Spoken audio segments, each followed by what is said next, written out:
La diabetes mellitus afecta a un 4% de la población mundial y en Estados Unidos es la primera causa de ceguera entre los 20 y los 74 años. En los países desarrollados, la retinopatía diabética causa el 12% de todas las cegueras y es la causa de ceguera más frecuente en la edad laboral. El daño orgánico es por complicaciones originadas a alteraciones microvasculares, cuyo origen es la hiperglucemia. Hay tres alteraciones importantes: la nefropatía, la neuropatía y la que a nosotros nos va a ocupar, que es la retinopatía. El primer factor de riesgo de la retinopatía es la duración de la diabetes. Raramente se desarrolla retinopatía antes de los 5 años de su inicio o antes de la pubertad, pero el 5% de los enfermos del tipo 2, de la diabetes tipo 2, ya la presentan al hacerse el diagnóstico y en muchos casos incluso se hace el diagnóstico de la diabetes mellitus tipo 2 a partir de un examen oftalmológico en el que se aprecia la retinopatía. A los 10 años de evolución de la diabetes, el 50% ya presenta retinopatía y a los 30 años, el 90% de las personas con diabetes presentan retinopatía. Otros factores de riesgo es el mal control de la glucemia, la hipertensión arterial, el embarazo, el presentar hiperlipidemia, la obesidad, la anemia, y el fumar aumenta el riesgo y la gravedad de los daños.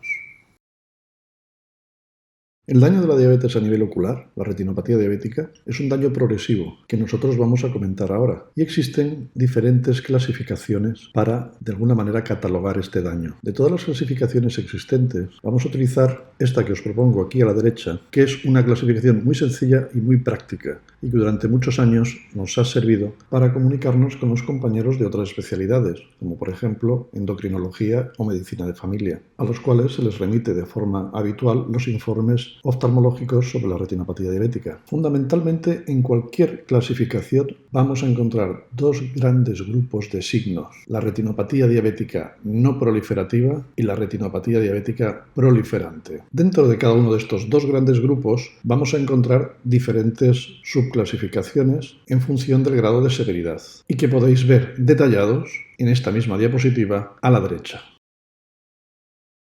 La retinopatía diabética no proliferativa va a presentar todos los signos que están aquí enumerados y que de alguna manera están compendiados en la foto que podéis ver. Estos signos son los microaneurismas, los macroaneurismas, las microhemorragias, los exudados duros lipídicos o lipoideos, los exudados blandos o algodonosos, el aumento de la tortuosidad venosa que puede llegar al arrosariamiento venoso, el escape de contraste venoso tardío visto en la angiografía fluoresceínica, las anomalías microvasculares intrarretinianas y, por último, la isquemia parenquimatosa, que va a ser la puerta que abra al paso de la retinopatía diabética proliferante. Cuando acabemos de estudiar los signos de la retinopatía diabética no proliferante, os mostraré nuevamente esta fotografía y veremos en ella casi todos ellos.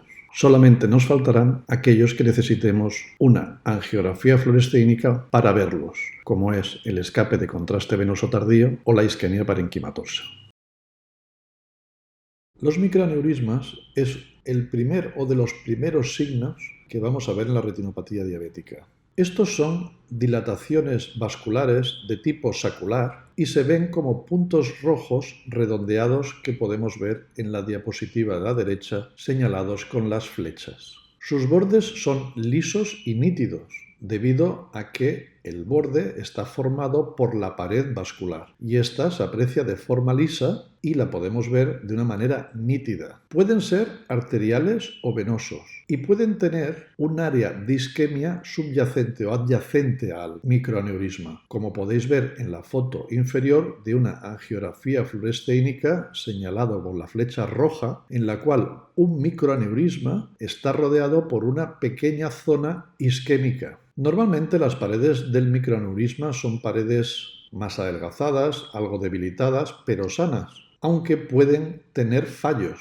y pueden dejar pasar fluido y provocar edema, o pueden romperse y provocar hemorragias.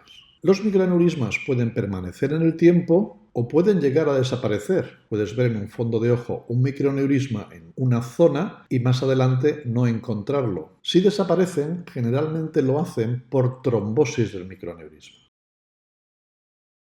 La mejor manera de ver un microaneurisma es en la angiografía fluoresceínica. En ella, el microaneurisma aparece como pequeños puntos hiperfluorescentes en el fondo de ojo. Aquí podéis ver dos angiografías fluoresceínicas centradas en polo posterior, sobre todo en la zona macular, en la cual se aprecian múltiples microaneurismas. No os sorprendáis de que cuando hagáis una angiografía veáis muchos más microaneurismas que en un fondo de ojo del mismo paciente. Y esto es debido a que es mucho más difícil identificarlos en el fondo de ojo de manera directa, debido a que son rojos al lado de vasos sanguíneos, venas y arterias también rojas, y con un fondo de ojo más o menos rojo. Los microaneurismas pueden, algunos de ellos, ganar bastante tamaño y convertirse en un macroaneurisma. Este va a ver aumentados los defectos del microaneurisma y se va a romper con muchísima más facilidad, por lo que los macroaneurismas suelen provocar hemorragias, como podemos ver en la foto inferior izquierda señalada con la flecha roja. Aparte de la facilidad en su rotura, tienen también aumentada la permeabilidad, por lo que dejan escapar mucho fluido y generan edema. Es frecuente que este edema vaya a provocar una corona de exudados duros a cierta distancia alrededor del macroaneurisma. Esa corona de exudados duros se le llama corona circinada. Como os digo, generalmente está producida por un macroaneurisma o también puede estar producida por un conjunto de microaneurismas exudativos o por uno o más macroaneurismas. La corona puede ser completa, como veis en la foto derecha superior señalado con la flecha verde, o puede ser una corona circinada de exudados incompleta, como la foto inferior derecha, en la cual podemos apreciar también dos microaneurismas en ella. Otro signo muy característico de la retinopatía diabética no proliferativa son las microhemorragias. Estas se van a situar entre las capas de la retina, por lo que serán intrarretinianas. Como es una sufusión sanguínea, va a adquirir cualquier forma y se le llaman también en manchas, porque es como en mancha de tinta.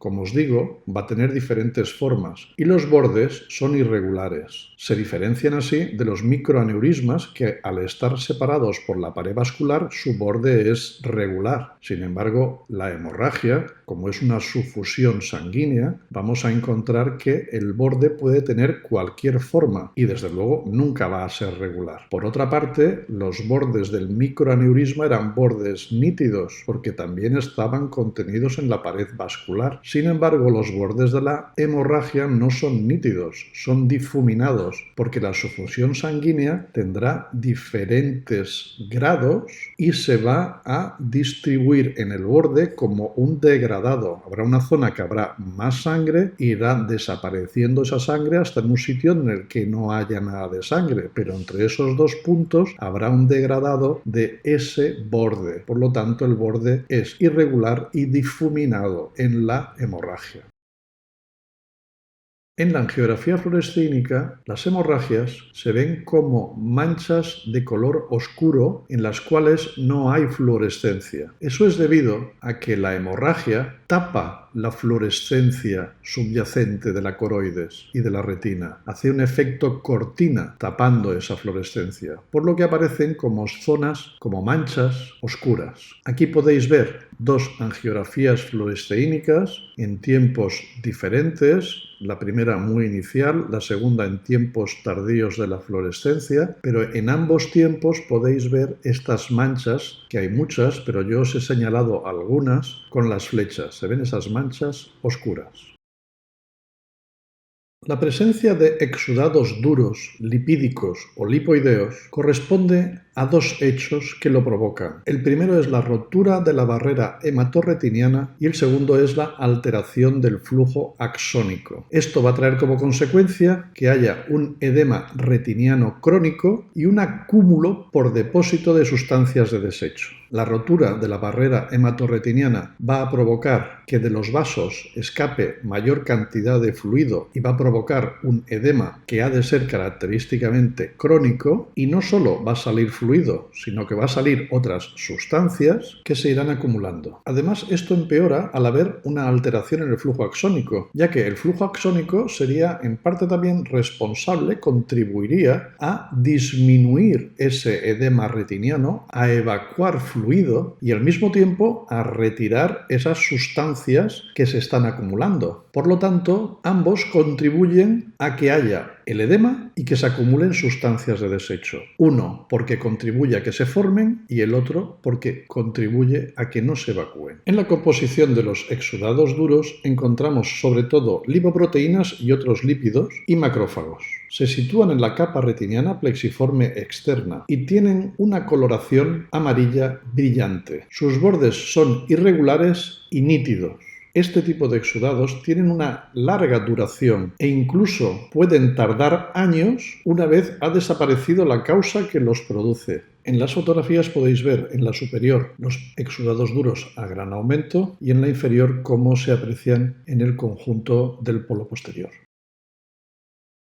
Los exudados blandos o algodonosos son debidos a un edema retiniano agudo provocado por una isquemia brusca del parénquima retiniano, que han sido originados por un infarto y una necrosis de la arteriola terminal que irriga este territorio edematoso. Sus bordes son irregulares y difuminados. Esto último los diferencia de los exudados duros en que el borde era irregular pero nítido. La coloración es blanco amarillenta, blanco pálido, lo cual también ayuda a diferenciarlos del exudado duro. De hecho, en la fotografía veis esa diferente coloración, ya que os he marcado el exudado blando con la flecha verde y exudados duros con la flecha azul. El exudado blando desaparece con mayor rapidez del exudado duro en cuanto desaparece el edema retiniano, y la cronología puede ser de días o de algunas semanas. En este paciente con retinopatía diabética podéis apreciar la diferencia entre los exudados duros y los exudados blandos. Exudados duros tenemos aquí en mayor cantidad, hay más y distribuidos en más sitios y están señalados algunos con la flecha verde, y exudado blando algodonoso tenemos uno en la parte superior señalado con la flecha azul. El edema macular diabético es la presencia de fluido de edema y exudados lipídicos en la zona macular. Es la causa más frecuente de disminución de agudeza visual en el paciente diabético. Su diagnóstico se realiza por el examen de fondo de ojo o de la retinografía, por la angiografía fluoresceínica o por la tomografía de coherencia óptica, que es la que nos va a dar un mejor resultado, ya que podemos incluso cuantificar el edema, medirlo y diferenciar si esa presencia de fluido es un fluido subretiniano, intrarretiniano o presencia de quistes. En la fotografía hemos rodeado la mácula con la circunferencia verde y veis que dentro de esa circunferencia se aprecian exudados duros, lipídicos o lipoideos, y es más difícil de ver, pero también hay la presencia de edema retiniano. En esta fotografía también podéis ver la diferencia entre los exudados duros, marcados con la flecha verde, y el exudado blando, marcado con la flecha azul. Aquí podemos ver un caso de un paciente con diabetes mellitus, retinopatía diabética y edema macular bilateral. Vemos otra retinografía a mayor aumento de la zona macular de un paciente con diabetes mellitus, retinopatía diabética y una presencia de fluido importante en la mácula junto con hemorragias y exudados duros, otro edema macular diabético. Aquí podemos ver la expresión del diagnóstico del edema macular diabético. A la izquierda arriba en color podéis ver una retinografía con otro edema macular diabético muy parecido a los anteriores que hemos visto. En la foto inferior izquierda podemos ver cómo se apreciaría la extravasación de contraste acumulándose en la zona macular producidas por el edema macular diabético, y a la derecha tenemos la tomografía de coherencia óptica, en la cual sí que podemos ver de una manera magnífica el edema macular. En primer lugar, vamos a ver una retina engrosada que ha aumentado su grosor y su tamaño. En segundo lugar, vamos a ver señalado por la flecha rosa un desprendimiento de la retina neurosensorial por acúmulo de líquido entre la retina neurosensorial y el epitelio pigmentario retiniano. Con la flecha marrón vamos a ver una separación de las capas intrarretinianas por un edema de retina bastante extenso que va a separarnos las propias capas retinianas, y con la flecha roja superior vamos a ver otra imagen muy típica del edema macular, que son los quistes intrarretinianos, el edema macular quístico. Normalmente los vasos retinianos tienen una tortuosidad fisiológica, tortuosidad que varía de una persona a otra. El aumento de la tortuosidad venosa lo vamos a valorar si en un mismo individuo existen vasos venosos como los que aparecen en la retinografía marcados con flechas. En ellos vemos que la tortuosidad tiene unos ángulos mucho más abruptos y unas curvas muchísimo más sinuosas, que hacen que estos vasos sean muy diferentes al resto de las venas del mismo fondo de ojo. Este es un signo de mal pronóstico en la retinopatía diabética y nos debe de poner alerta.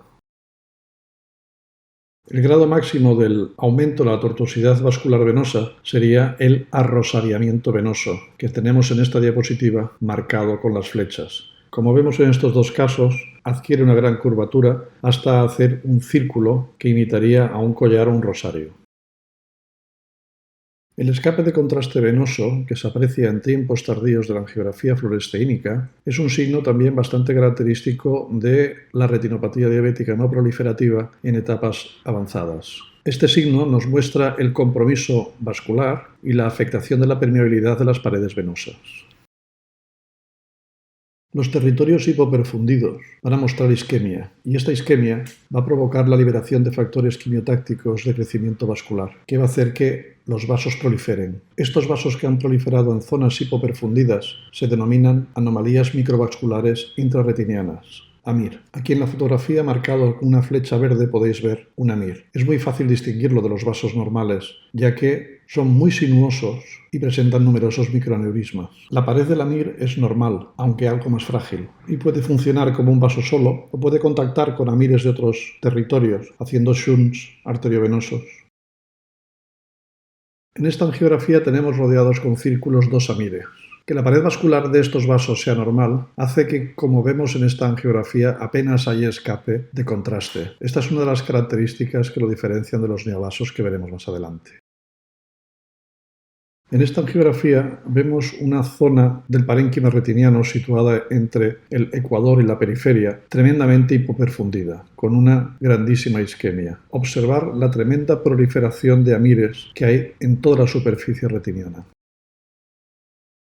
En esta retinografía vemos representada la mayor parte de los signos de la retinopatía diabética no proliferativa. Con las flechas marcaremos uno de cada tipo. Con flecha verde, microaneurisma; con flecha blanca, hemorragia intrarretiniana o en mancha; con flecha azul, hemorragia en astilla; con flecha negra, exudado duro; con flecha magenta, exudado blando; y con flecha amarilla, un AMIR. La isquemia parenquimatosa es la que va a marcar el paso de la retinopatía diabética no proliferativa a retinopatía diabética proliferante. La isquemia la podemos ver muy fácilmente con la angiografía fluoresceínica. En ella podemos ver el parénquima retiniano hipoperfundido, podemos ver la profundidad de esta hipoperfusión y podemos ver la extensión de la misma. Aunque hay más áreas, en esta fotografía de esta angiografía fluoresceínica os he marcado 4 áreas claramente hipoperfundidas. En esta otra angiografía vemos una retina claramente hipoperfundida, con grandísimas áreas de hipoperfusión, y lo que es peor, que esta hipoperfusión y esta isquemia afectan a la mácula, marcada con la flecha verde. En esta otra angiografía, que hemos ampliado de manera notable la zona macular, podemos ver una clarísima isquemia macular marcada con la flecha verde. En ella vemos una falta de fluorescencia total en la zona macular y un aspecto en espículas de esta zona macular hipoperfundida. La isquemia macular es la principal causa de ceguera legal en el paciente diabético, ya que causa una pérdida visual permanente e irreversible. El edema macular sería la primera causa de pérdida de visión en el paciente diabético, aunque puede ser reversible y con tratamiento puede recuperar vista, y la isquemia macular es la primera causa irreversible de pérdida de visión en el paciente diabético. La retinopatía diabética proliferante comenzaría donde acabó la retinopatía diabética no proliferante, en la isquemia parenquimatosa. Esta es la que ha abierto la puerta al paso de la retinopatía diabética proliferante. Esta se va a manifestar en un principio por la neovascularización, con la aparición de ramilletes de neovasos en la papila o extrapapilar. Estos ramilletes de neovasos van a fracturarse, van a romperse con facilidad, haciendo diferentes tipos de hemorragias. Depende de la cantidad de sangre, podría ser una hemorragia prerretiniana o una hemorragia vítrea. Por otro lado, estos vasos que crecen en el espacio vítreo o que crecen en la superficie de la retina necesitan soporte y forman membranas fibrosas, con lo cual aparecerán membranas vitreoretinianas fibrovasculares. Y estas membranas vitreoretinianas fibrovasculares tienen un comportamiento cicatricial y tienen cierta tendencia hacia la contracción, por lo que traccionarán sobre la retina al contraerse y producirán un desprendimiento de retina traccional. Y en algunos casos este desprendimiento de retina traccional pueden traccionar con tanta fuerza que al final lo que acaban es rompiendo la retina y producen un desprendimiento de retina traccional y reumatógeno. Los neovasos crecen en ramillete y estos ramilletes están formados por decenas e incluso centenares de vasos nuevos que crecen juntos. Esto los diferencia del amir, que es un vaso ramificado. Otra diferencia con los amires es en la pared vascular. En el amir, la pared vascular es normal. Sin embargo, el neovaso tiene una pared muy alterada. Es una pared muy frágil que se rompe con facilidad produciendo hemorragias severas y también es una pared que incluso no rompiéndose tiene grandes fenestraciones que dejan escapar gran cantidad de edema a los tejidos.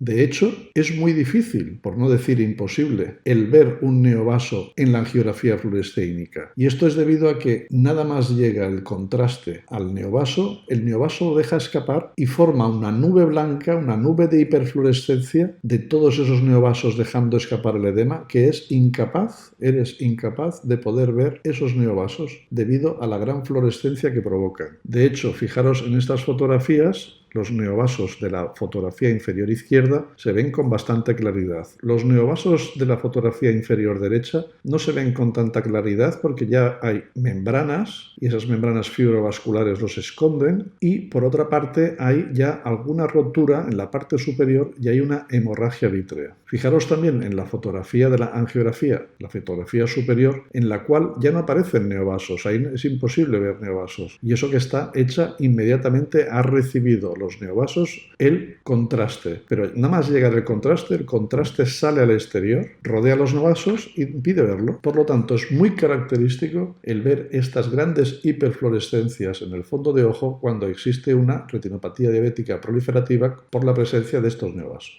Estas tres fotografías corresponden a neovascularización papilar. En esta retinografía vemos neovasos extrapapilares. Están señalados con las dos flechas verdes. Observar de la flecha superior izquierda que es una formación neovascular en sábana que cubre y se distribuye por la superficie de la retina.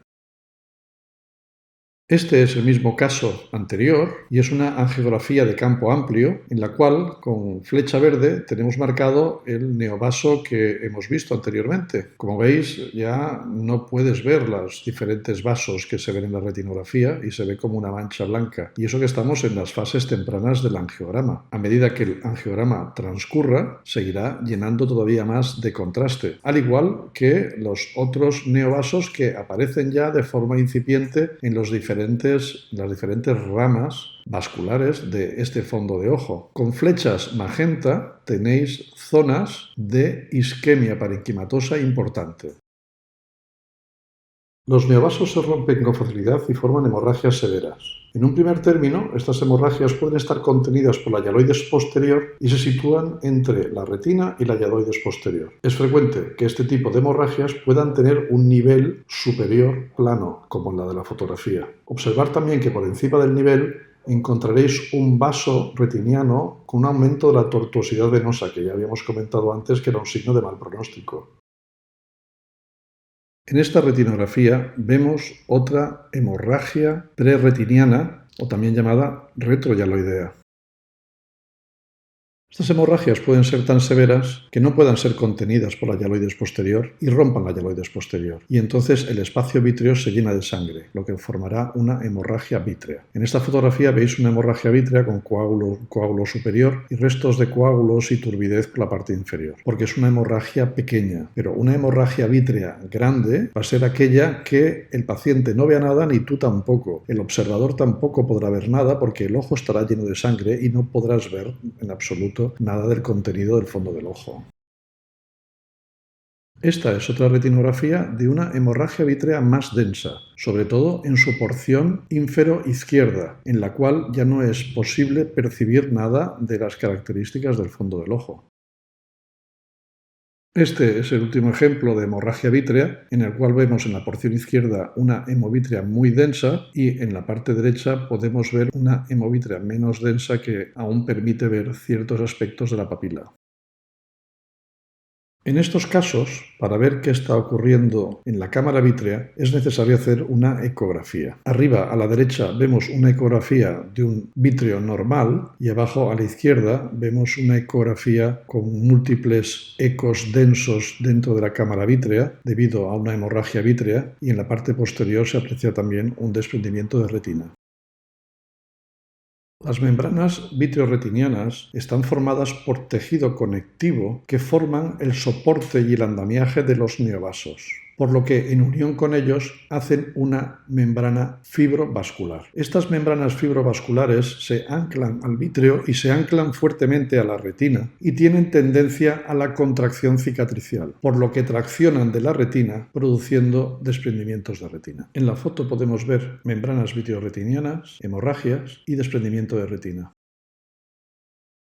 Aquí podemos ver otra membrana vitreoretiniana sobre la arcada vascular temporal superior.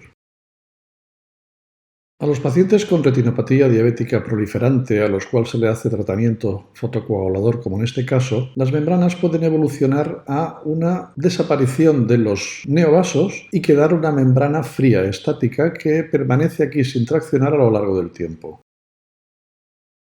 Las etapas más avanzadas de la retinopatía diabética proliferante es el desprendimiento de retina. En este caso podemos ver un desprendimiento de retina con un pliegue retiniano desprendido con una tremenda proliferación neovascular de superficie. Al fondo ese reflejo rojizo es una hemovítrea.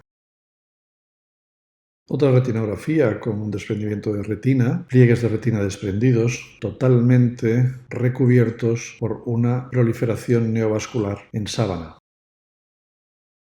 Un último ejemplo de retinopatía diabética proliferante, en el cual podemos ver hemovítrea, membranas vitreoretinianas, neovascularización y desprendimiento de retina. Existen múltiples estrategias para el tratamiento de la retinopatía diabética. Una de ellas es el láser focal, que podemos ver en la fotografía a color inferior izquierda, el láser macular, fotografía superior derecha, la panfotocoagulación, inferior derecha, la crioterapia, la terapia intravítrea con anti-VEGF o dispositivos de corticoides, podemos ver la técnica en la foto central inferior, o la vitrectomía en los casos complejos de retinopatía diabética proliferante.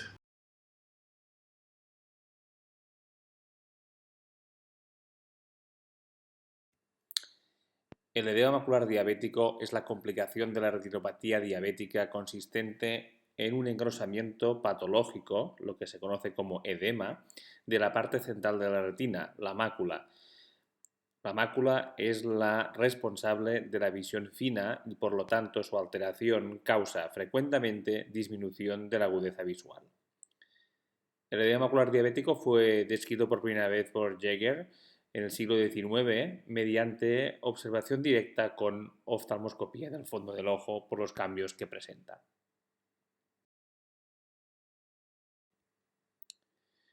En sí mismo, la retinopatía diabética y por consiguiente el edema macular diabético se observan en el fondo del ojo con unas características conocidas como son la presencia de microaneurismas, hemorragias, exudados duros y otros cambios. Cuando estos cambios vasculares y de permeabilidad se agrupan en la parte central de la retina, la mácula, se produce edema macular diabético. En este caso los cambios son más marcados y vemos cómo se agrupan exudados lipídicos, exudados duros, cerca del centro de la mácula con áreas de engrosamiento, lo que acaba provocando el edema macular diabético. Esta complicación es importante. Si la comparamos con la retinopatía diabética, sabemos que esta retinopatía diabética es la primera causa de ceguera en población de edad laboral en el mundo desarrollado. Tiene una prevalencia importante en la población europea, que puede llegar al 3-4%, y la primera causa de pérdida de agudeza visual por retinopatía diabética es el edema macular diabético en nuestro medio. En otros medios puede ser, por ejemplo, el avance de la retinopatía diabética a estadios proliferativos y de hemorragia vítrea. Así pues, el edema macular diabético globalmente tiene una prevalencia del 2,5% en diabéticos, tengan o no afectación visual, y es importante conocer que aunque no tengan afectación visual, la mitad de ellos, la mitad de estos pacientes pueden llegar a presentar pérdida de visión a los 2 años de desarrollar el edema. Por lo tanto, tiene una importancia epidemiológica evidente. Las características que comentaremos del edema macular diabético y que le dan una importancia creciente es el papel que puede tener en un futuro el diagnóstico precoz para ser capaces de detectar factores de riesgo que eviten la progresión del edema a estadios más avanzados. En ello también tendrá un papel sin lugar a duda la telemedicina. El edema macular diabético, en tanto que asociado a estos factores de riesgo, va a necesitar de una visión multidisciplinar que implique a médico de familia, que implique a profesionales de la endocrinología, así como compañeros de enfermería, en cuanto, por ejemplo, a la educación diabetológica. Por otro lado, el edema macular diabético necesita hoy en día de una exploración oftalmológica altamente tecnológica, que puede incluir retinografía, es decir, fotografías del fondo del ojo, angiografía y, por supuesto, y la más importante, tomografía de coherencia óptica. Por último, el tratamiento del edema macular diabético es un tratamiento crónico. Esta es una enfermedad a largo plazo y costoso. En sí mismo hablaremos del tratamiento láser, sobre todo de la terapia farmacológica intravítrea y de la cirugía. En primer lugar, en relación a la epidemiología, hay unos factores de riesgo importantes y conocidos para desarrollar el edema macular diabético. El conocimiento de estos factores de riesgo ha sido sobre todo por analogía de los factores de riesgo propiamente de la retinopatía diabética, y el más importante de ellos es la hiperglicemia crónica, sobre todo en base a cifras elevadas de hemoglobina glicada.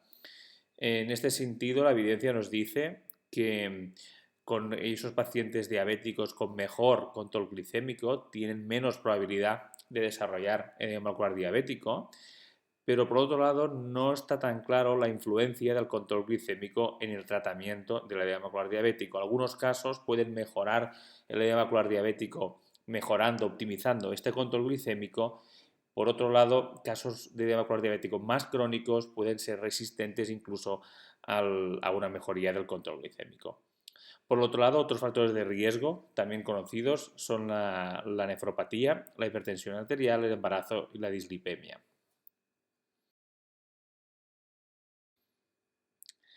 Conocer la etiopatogenia del edema macular diabético es importante para entender el funcionamiento de las líneas de tratamiento actual y futuro.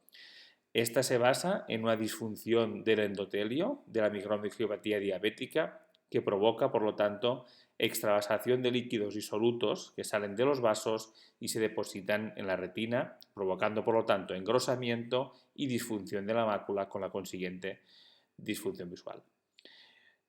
Esta alteración endotelial provoca, por lo tanto, también una alteración de la permeabilidad y, secundariamente, fenómenos inflamatorios que también pueden estar de base con diferentes mediadores moleculares implicados que van a ser muy importantes para diseñar y comprender el efecto del tratamiento. Estos mediadores inflamatorios pueden ser interleuquinas y quimiocinas, y factores de crecimiento, sobre todo el más implicado, el factor de crecimiento vascular endotelial, conocido por VEGF en sus siglas anglosajonas. Por consiguiente, todos estos cambios, en resumen, provocan un engrosamiento de la mácula, por lo tanto causando disfunción tisular y afectación de la función visual.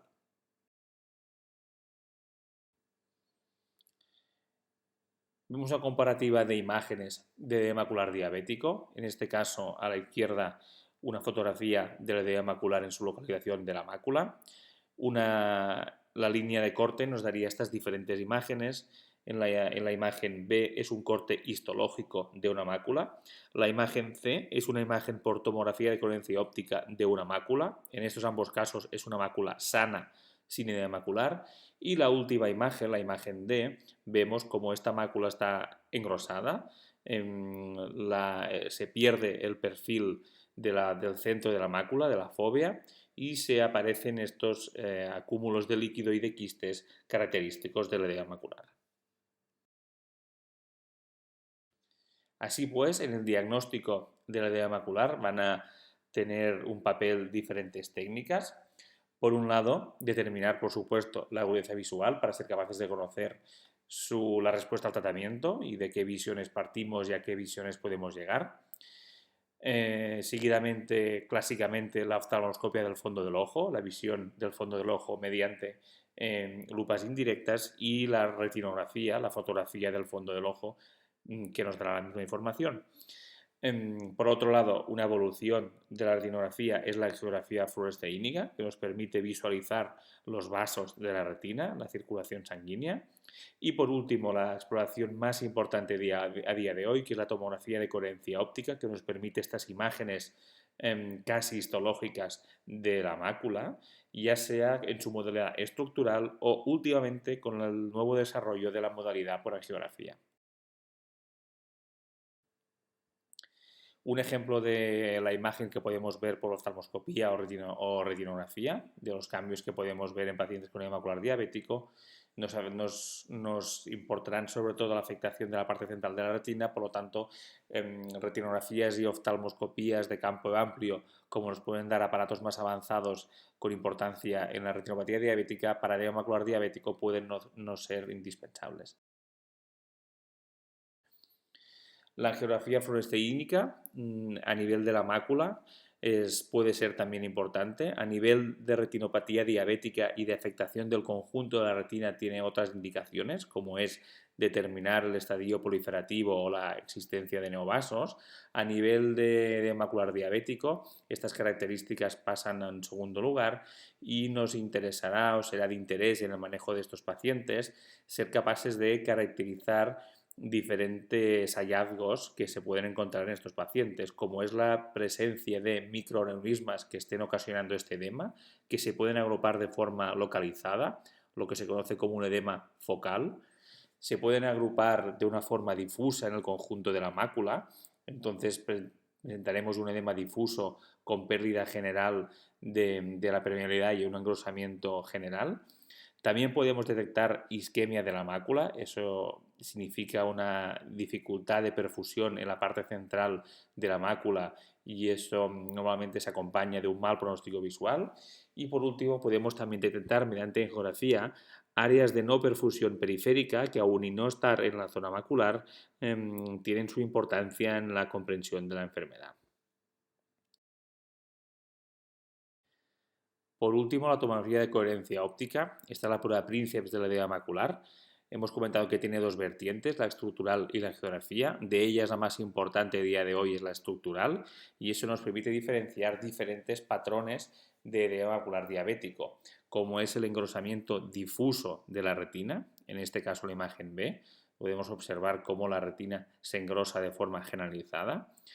También se puede presentar un engrosamiento quístico de la retina, donde aparecen estos quistes de fluido concentrados en la parte central de la mácula, en la fóvea. Otro patrón característico es el patrón del desprendimiento subfoveal, es decir, una aparición de líquido por debajo de la fóvea, de un líquido seroso subretiniano entre la fóvea y el epitelio pigmentario, también causando por lo tanto edema. Y por último, el edema macular puede asociar membranas hiperretinianas consistentes en una proliferación fibroglial en la superficie de la mácula, que tienen un papel también en la presencia de este edema macular diabético, aunque este hallazgo también es común en otras patologías de la retina. Por último, la modalidad de angiografía en la tomografía de coherencia óptica nos permite estudiar los vasos de la retina, al igual que lo hace la angiografía fluoresceínica, sin necesidad de la inyección de contraste. Actualmente los diferentes dispositivos permiten caracterizar bien el área macular, no la periferia, pero esta información es de valor y es suficiente en los casos de edema macular diabético por ser la zona en que se circunscribe esta afectación. Aún y así, sus implicaciones clínicas no son tan definitorias como las implicaciones clínicas del OCT estructural.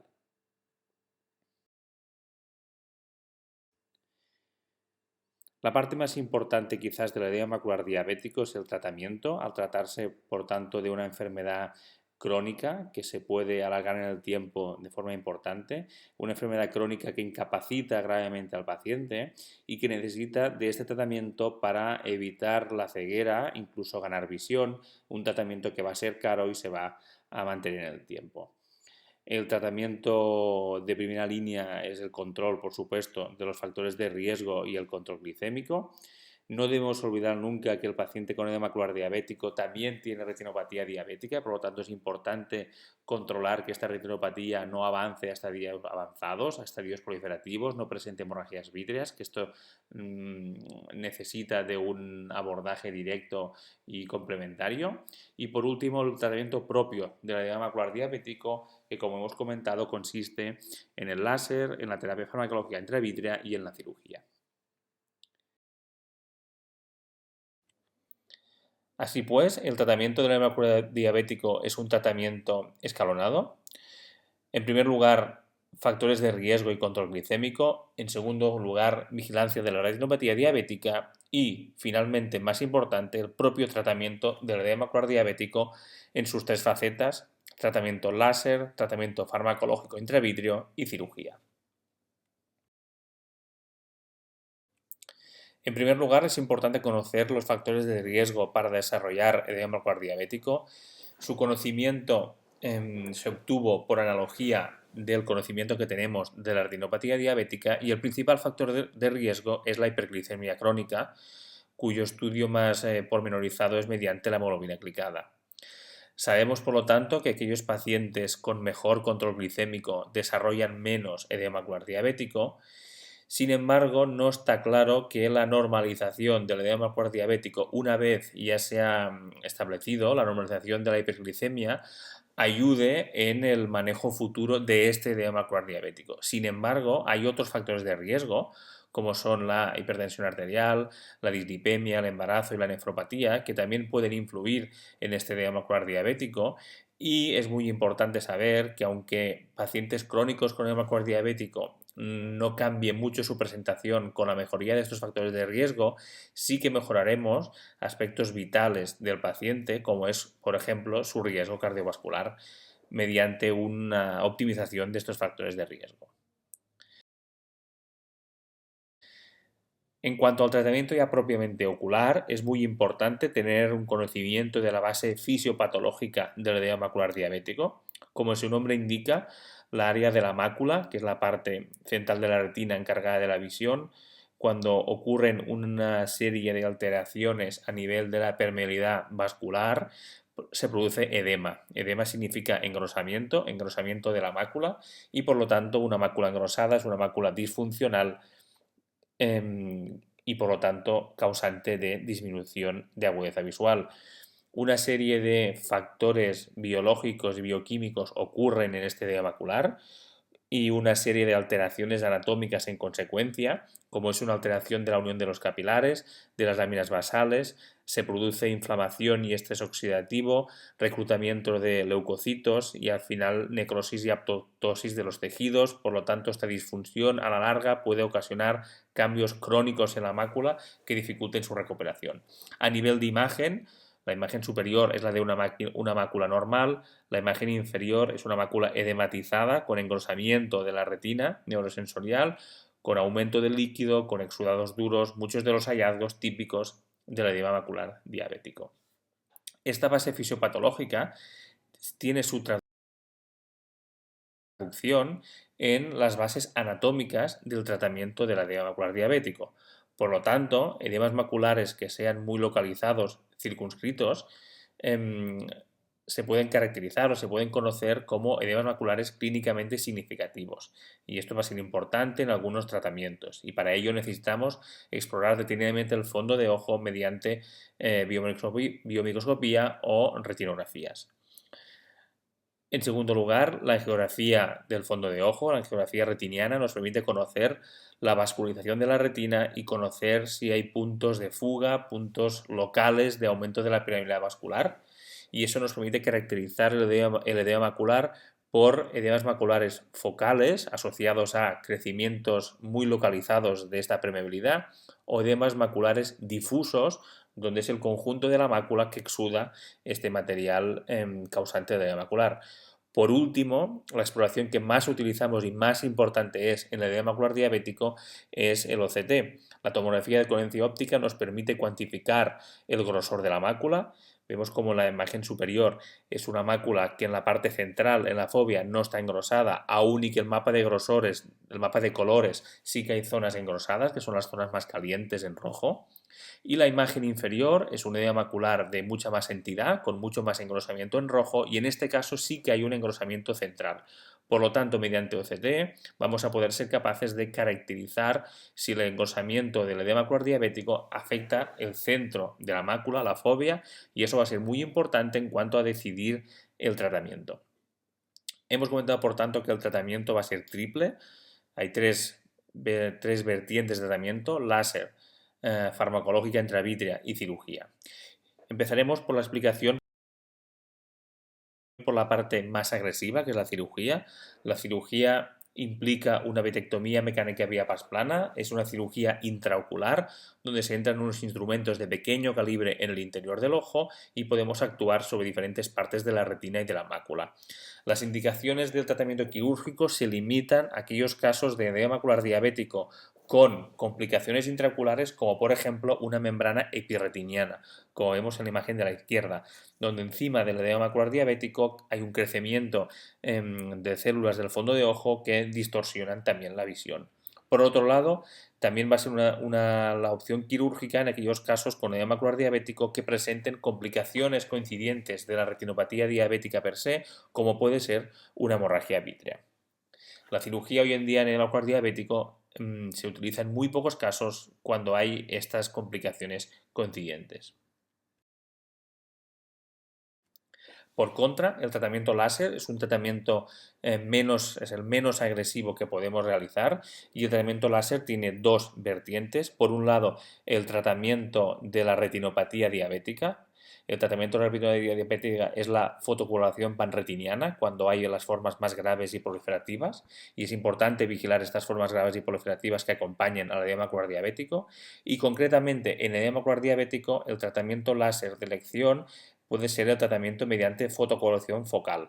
En estos casos que hemos comentado, donde es posible detectar agrupamientos de alteración de la permeabilidad en unas localizaciones muy concretas, se puede hacer un tratamiento láser sobre estas localizaciones para que dejen de exudar fluido y dejen de provocar edema en esta situación. Sobre todo solo se puede utilizar cuando estas agrupaciones estén lejos de la fovea, porque realizar láser en la fovea podría tener consecuencias indeseables en cuanto a agudeza visual. Es importante conocer que hay nuevas modalidades de láser hoy en día, como es el láser subumbral y el láser micropulsos, que nos permiten que este tratamiento láser sea mucho menos agresivo y podamos tratar zonas más cercanas a la fovea. El efecto del láser es un efecto duradero en el tiempo, y esto es muy importante en contraposición a los fármacos intravítreos que vamos a utilizar.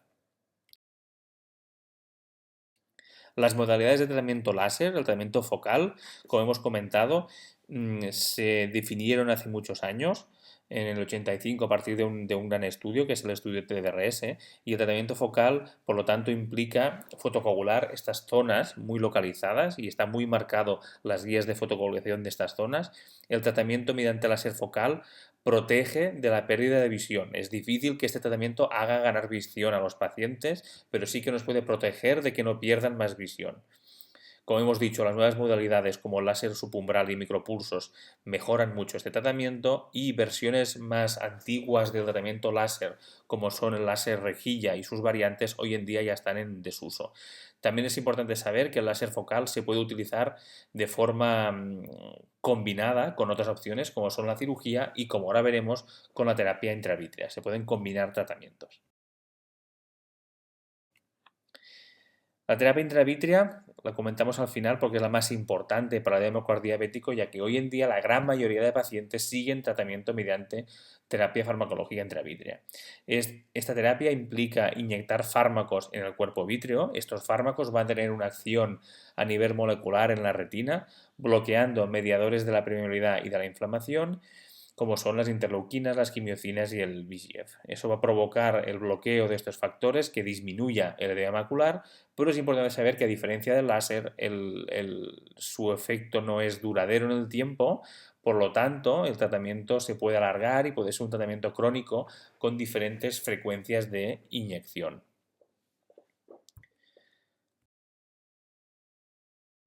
A efectos prácticos, lo que nos va a hacer la terapia intravítrea es que, partiendo de un paciente con edema macular, como es la foto de la izquierda, donde hay un engrosamiento de la retina, se administra el fármaco, se normaliza en gran medida este edema macular y, al cabo de un tiempo, en función del fármaco, en función de su dirección de acción y en función de la agresividad de cada caso, vuelve a aparecer este edema. Por lo tanto, es un tratamiento que debe mantenerse en el tiempo de forma relativamente crónica.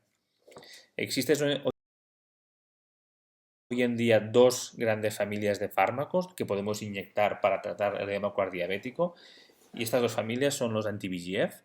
Son anticuerpos o fragmentos de anticuerpos que bloquean el factor de crecimiento vascular endotelial o alguna de sus isoformas con diferentes tipos de uniones, y las tres moléculas son el ranibizumab y el aflibercept, que son las dos que están en ficha técnica, y bevacizumab, que es un tratamiento que se empezó a usar en su momento off-label. Los corticosteroides no son anticuerpos ni fragmentos, sino que son moléculas directamente activas, y hoy en día su uso label principal es la dexametasona y la fluocinolona, que en algunos casos también se podría utilizar o se usó en el pasado triamcinolona. Los anti-VEGF, en primer lugar, su tiempo de acción es corto, normalmente alrededor de un mes. Eso hace que los intervalos de inyección vayan a ser variables en el tiempo, necesitando al inicio dosis de carga. Conocemos como una dosis de carga cuando las inyecciones están separadas una de otra un mes, son dosis intensivas. Y después de recibir esta dosis intensiva de inicio, hay una pauta de mantenimiento después, que pueden ser pautas fijas, pautas a demanda y pautas en tratar y extender, como veremos seguidamente. Hemos comentado los fármacos que se utilizan, principalmente hoy en día ranibizumab y aflibercept, aunque en un futuro inmediato hay nuevas moléculas que van a llegar que utilizan las mismas dianas de tratamiento. Estas moléculas son muy seguras, muy pocos efectos secundarios a nivel ocular, y efectos secundarios sistémicos están en discusión, son muy raros, y se habla de un aumento teórico del riesgo de evento vascular isquémico. Por otro lado, los corticosteroides, la segunda familia de fármacos que vamos a utilizar, por contra, a diferencia de anti-VEGF, sus tiempos de acción son largos, y por lo tanto la pauta que se utiliza normalmente son pautas a demanda, cuando el edema macular está más clínicamente activo se trata, y cuando no, no. Hoy en día los dos fármacos label que tenemos es el implante de dexametasona y el implante de fluocinolona. Tienen diferentes dinámicas de liberación, pero como veis duran mucho más que los anti-VEGF. En primer lugar, hasta 4 o 6 meses la dexametasona y hasta 3 años el implante de fluocinolona. Como os hemos dicho anteriormente, también se había utilizado la triamcinolona, que no es un implante, sino que es en bolus. Por otro lado, los efectos secundarios a nivel local de los corticosteroides sí que son más frecuentes y es importante y se deben conocer, como es la progresión o generación de catarata y la hipertensión ocular. Por contra, no presentan efectos conocidos a nivel sistémico. Una vez presentados los fármacos, ya vemos cómo aquí la gran discusión va a ser sobre la pauta de tratamiento de cada caso, porque los edemas diabéticos son enfermedades crónicas que necesitan de pautas organizadas, juegan un papel muy importante, por lo tanto, y el objetivo de estas pautas de tratamiento es maximizar las ganancias para el paciente minimizando los riesgos. Por lo tanto, el tratamiento óptimo va a ser aquel tratamiento que dé mayor beneficio con un menor coste para el paciente. Beneficio es en agudeza visual, que permite al paciente ver más, ver mejor, y también le permita menos inyecciones y menos visitas, porque esto es un riesgo y también es una pérdida de tiempo y con un gran impacto social. Por contra, los costes no solamente son los costes económicos, sino, como hemos comentado, los costes ligados al procedimiento y los costes sociales de estos tratamientos. En líneas generales hay dos tipos de pautas de tratamiento y son las pautas reactivas y las pautas proactivas. Las pautas reactivas implican que cada vez que el paciente es atendido se realiza una exploración oftalmológica completa y si está la enfermedad activa recibe tratamiento y si no está activa no recibe tratamiento. Al iniciar el tratamiento, como hemos comentado, si se utiliza anti-VEGF, usualmente se aplica una fase de carga, que esta no es necesaria con los esteroides. Los tiempos de revisión con lo que vamos a visitar al paciente, en los anti-VEGF necesitamos tiempos de revisión muy apretados, mensuales según ensayos clínicos, aunque en práctica real pueden ser un poco más largos, y con esteroides, con implantes de esteroides, como el fármaco dura mucho más, los tiempos de revisión se pueden alargar. Estas pautas reactivas, así como en otras enfermedades como la degeneración macular, no se aconsejan, en el edema macular diabético acostumbran a ser las pautas más utilizadas por esta diferencia de fármacos y este diferente comportamiento que tiene. En contraposición a las pautas reactivas, las pautas proactivas son pautas fijas donde no es necesario explorar siempre al paciente, sino que vamos a hacer un tratamiento intensivo y fijo. También se aplican dosis de carga en los anti-VEGF y después de estas dosis de carga hay un seguimiento mediante inyecciones repetidas mensuales, por ejemplo en ranibizumab, o bimestrales cada 2 meses en aflibercept, sin tener que revisar siempre al paciente. Estas pautas en esteroides no se utilizan porque los esteroides, al durar mucho más tiempo, nos permiten personalizar un poco más el tratamiento para cada persona. Los anti-VEGF, al tener menos tiempo de acción, necesitan de más inyecciones y por lo tanto las revisiones no tienen por qué ser tan fijas. Una modalidad un poco más trabajada de pauta proactiva son las pautas extendidas en Treat and Extend, que significan que como pauta proactiva siempre tratamos al paciente, pero sí que lo revisamos y si el paciente tiene edema macular diabético controlado y inactivo, alargamos los espacios de inyección, pasamos de cada mes a cada mes y medio, 2 meses, 2 meses y medio y así progresivamente, y si el paciente empeora, volvemos para atrás y apretamos un poquito más los tratamientos. Hoy en día hay una evidencia suficientemente fuerte para hacer estos tratamientos incluso con diferencias de hasta 3 o 4 meses, por lo que algunos pacientes podrían ir con pautas de tratamiento muy parecidas a los esteroides, por ejemplo. Como comparativa y como resumen de las pautas, es importante saber que el PRN, las pautas PRN, tienen como ventaja que realizamos menos tratamientos, pero con inconveniente hay que seguir al paciente con más revisiones y a la larga teóricamente podrían tener peor resultado. Hoy se usan poco, hoy en día para los anti-VEGF, sí más para los esteroides, aunque en diabéticos, como hemos comentado, en edema macular diabético se pueden usar bastante en ambos casos.